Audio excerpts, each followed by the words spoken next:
Doctor Brijesh Kumar ji. Radhe Radhe. Radhe Radhe महाराज जी। महाराज जी, मैं सदा ही पशुओं का उपचार करने या दवा लिखने के पूर्व ईश्वर से प्रार्थना करता हूं कि इस वक्त मुझे संबंधित पशु के रोग की सबसे अच्छी दवा याद आवे।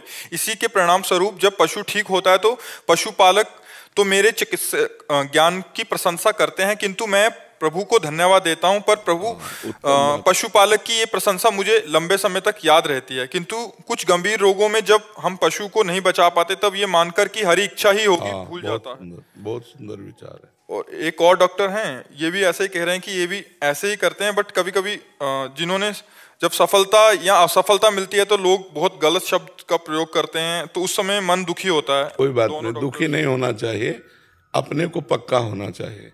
जैसे मेरा प्रयास 100% भगवत प्रेरित ठीक हुआ, अब इसके बाद वो जीव मर गया, चाहे वो मनुष्य हो चाहे वो पशु हो, हमारा डॉक्टर का एक प्रयास होता है, सफल प्रयास।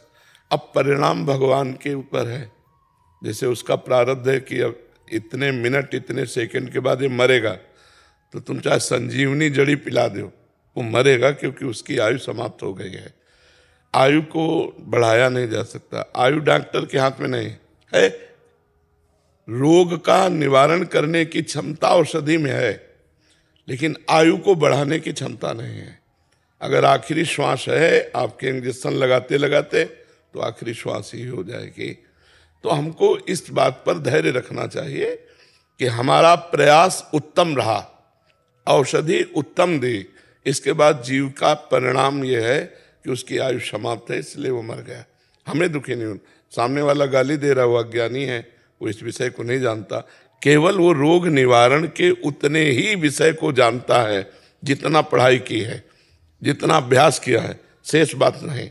शेष तो भगवान के ऊपर होता है। जैसे आपने कहा, प्रारंभ में भगवान से कहते हैं कि मुझे रोग की औषधि बताइए, ये बहुत उत्तम बात है। और जब प्रशंसा मिलती है तो उसे भगवान की तरफ कर देते हैं कि प्रभु आपने ही बताया था, आपने ही प्रयास कराया था, ये आपकी ही प्रशंसा हो रही है। और जब निंदा होने लगे तब आपको सोचना चाहिए कि अज्ञान की धरा में निंदा कर रहा है, क्योंकि हमने भागवती प्रेरणा से ठीक औषधि की। अब उसकी आयु नहीं है तो मैं आयु थोड़ी बढ़ा दूंगा। गुरु जी, ये प्रसन्नता हमारे अहम को तो नहीं बढ़ा देगी? नहीं, अगर आप भगवान से जुड़े हैं तो अहम को प्रसन्नता नहीं बढ़ा देगी। जब भगवान से विमुख होकर के प्रसन्नता की जाती है, वो जो प्रशंसा होती है उसमें जो हमें प्रसन्नता होती है वो हमारे अहंकार को पुष्ट करती है।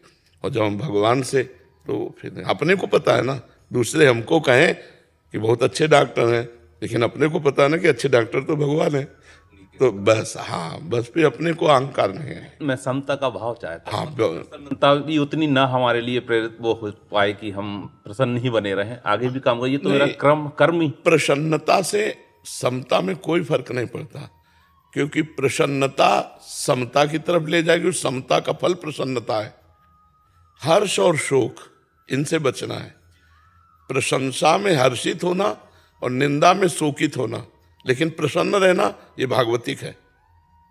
अगर आप प्रसन्न हैं तो निंदा में भी प्रसन्न होंगे। अंदर अंदर आएंगे, भाई इसमें मेरा क्या दोष है, भगवान के द्वारा प्रेरित मैंने किया, लेकिन उसकी आयु नहीं है तो मैं थोड़ी बचा सकता हूँ। अब आप अज्ञान में आकर गाली दे रहे हैं तो वो प्रसन्न रहेगा।